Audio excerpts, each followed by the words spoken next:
¿Qué es una crisis económica? Entendemos por crisis económica a una fase determinada de un ciclo económico que se caracteriza por tener efectos negativos, tales como la recesión, contracción o depresión económica, lo cual quiere decir que en el flujo del dinero empieza a escasez.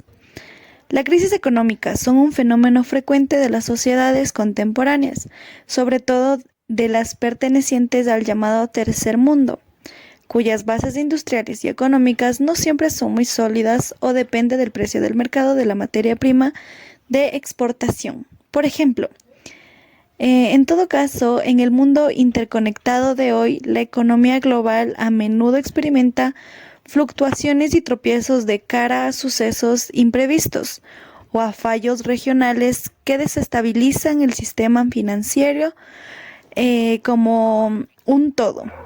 La economía. ¿Qué es la economía? La economía es una ciencia social que estudia la forma de administrar los recursos disponibles, en este caso que son limitados, para satisfacer las necesidades humanas, que son ilimitadas.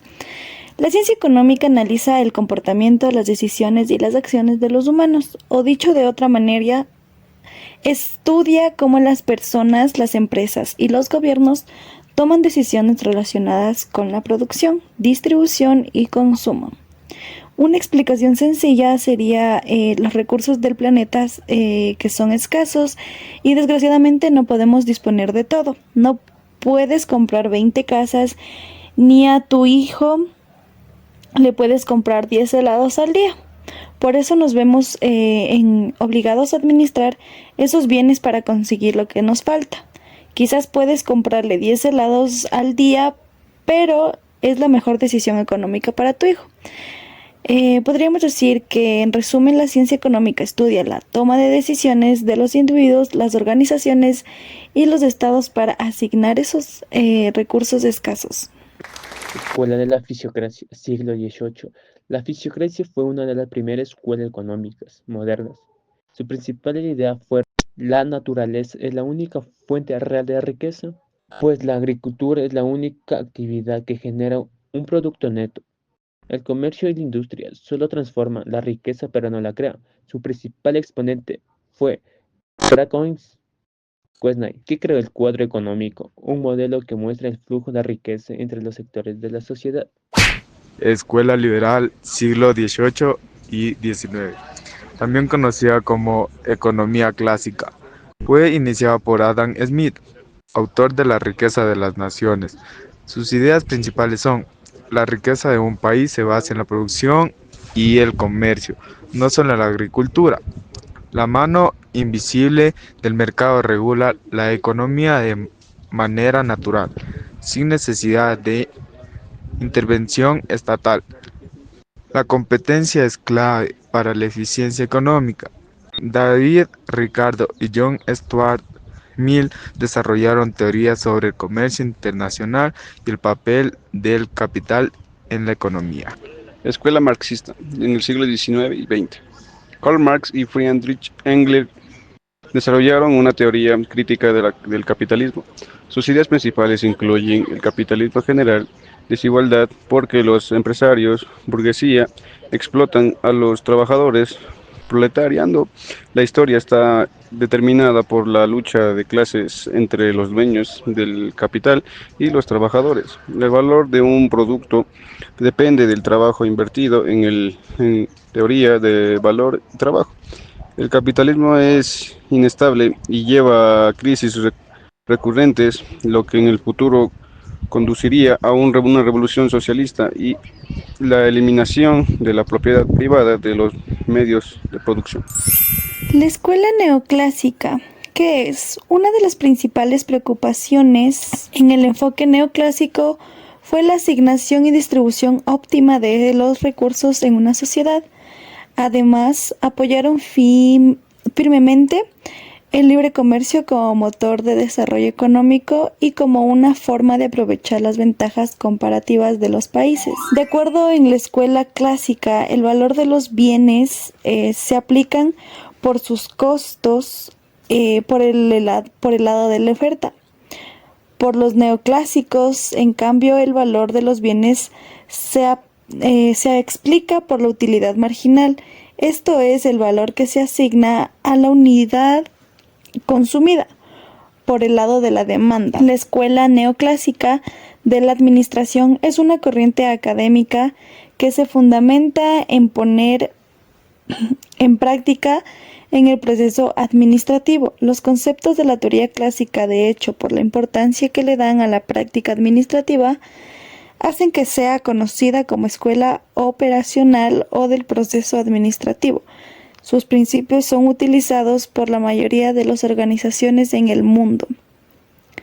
El origen de la escuela neoclásica busca los orígenes sobre qué es la escuela neoclásica y si se encuentra con las ideas de los economistas marginalistas, que buscaron una teoría económica más rigurosa basada en modelos matemáticos y alejada de determinantes históricos.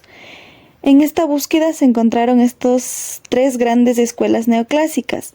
La inglesa, relacionada con William Stanley y Alfred Marshall, mayor exponente del neoclasicismo.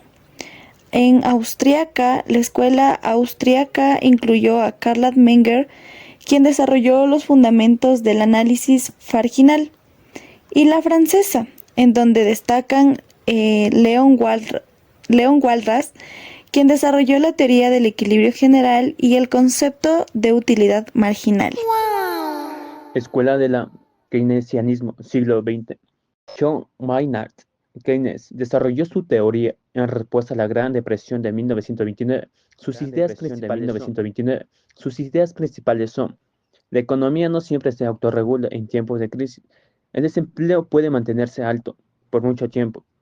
El Estado debe intervenir aumentando el gasto público y reduciendo impuestos para estimular la demanda y generar empleo. La intervención y el consumo son claves para el crecimiento económico. Dio origen a la política fiscal moderna, que usa el gasto y los impuestos para estabilizar la economía. Escuela de Chicago, siglo XX, fundada por Milton Friedman. Esta escuela es una versión moderna del liberalismo económico y se opone al keynesianismo. Sus ideas claves son: el mercado es eficiente y el gobierno debe intervenir lo menos posible. La inflación es un fenómeno monetario causado por el exceso de dinero en circulación. Se oponen a los controles de precios y al gasto público excesivo. Influyeron en las políticas económicas de países como Chile en la era de Pinochet y en el neoliberalismo de Ronald Reagan y Margaret Thatcher. Estructuralismo latinoamericano en el siglo XX. Esta escuela se desarrolló en América Latina con economistas como Raúl Purvis y Celso Furtado. Sus ideas principales son: América Latina sufre de subdesarrollo estructural causado por la dependencia económica de los países ricos. Los países en desarrollo deben industrializarse y diversificar su económica para no depender de la exportación de materias primas. El Estado debe intervenir con las políticas de desarrollo, proteccionismo y reformas estructurales. Dio origen a la teoría de la dependencia, que explica cómo las económicas periféricas quedan subordinadas a las economías centrales. ¿Qué es el neoliberalismo?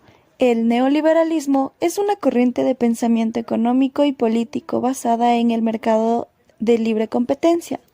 Se caracteriza por poner la reducción del intervencionismo estatal en la economía, fomentar la liberación del mercado y las privatizaciones, y promover políticas orientadas al libre comercio y a la globalización. El modelo liberal surgió a finales del siglo XX como respuesta a la crisis económica de las décadas de 1970 y 1980. Que afectaron a muchos países desarrollados. Puntos claves es la liberación, la privatización, la desregularización y desestatización. La liberación nos dice que promueve la reducción de barreras comerciales, la privatización que propone transferir empresas y funciones del Estado, la desregulación busca eliminar normativas estatales sobre empresas y mercados, y la desestatización nos dice que abogada por un Estado limitado, enfocado en funciones básicas con la seguridad y la justicia, pero muchas veces solo buscaban el desarrollo propio de ellos, lo que hacía que muchos de ellos engañen a las personas y queden en quiebra.